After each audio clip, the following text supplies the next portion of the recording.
భారత్‌కు, చైనాకు మధ్య నడుస్తున్నటువంటి సరిహద్దు విషయం ఏదైతే ఉందో, ఇది అమెరికాను భారత్‌కు మరింత చేరువ చేస్తోందా? అవుననే అంటున్నారు అమెరికా మాజీ భద్రతా సలహాదారు జాన్ బోల్టన్.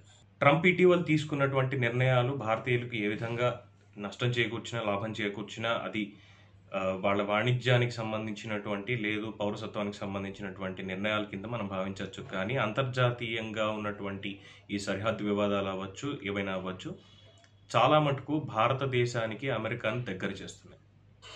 దీనివల్ల దాదాపు ఎప్పటినుంచో ఉన్నటువంటి సంబంధాలు రష్యాకి, అమెరికాకి ఉన్నటువంటివి వాటిని కూడా పట్టించుకోకుండా ఇప్పుడు కేవలం భారతదేశానికే అమెరికా గట్టి మద్దతు ఇస్తోంది అనటానికి అనేక ఉదాహరణలు చెప్తున్నారు మాజీ భద్రతాదారు జాన్ బోల్టన్.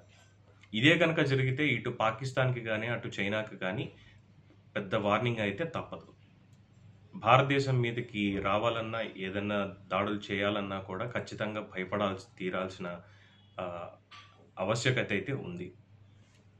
ఇదే కాకుండా ఇతర దేశాలు జపాన్ గానీ, జర్మనీ గానీ, అలాగే మిగతా దేశాలు గానీ దాదాపుగా భారత్‌కే సపోర్ట్ చేస్తున్నాయి ఈ విషయంలో. చైనాకున్నటువంటి ఈ కబ్జాకోరుతనాన్ని అందరూ ముక్తకంఠంతో ఖండిస్తున్నారు.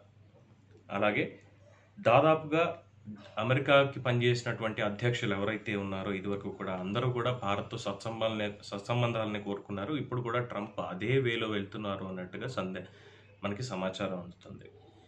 అలాగే ప్రతి ఒక్క విషయంలో టెక్నాలజీ పరంగా కావచ్చు, ఎక్స్‌పోర్ట్స్ అండ్ ఇంపోర్ట్స్ పరంగా కావచ్చు, ఇరు దేశాలు భారత్, అమెరికా కూడా ఒకరికొకరు సహకరించుకునే రీతిలోనే ముందుకు సాగుతున్నాయి అన్నది నిర్వివాదాంశం.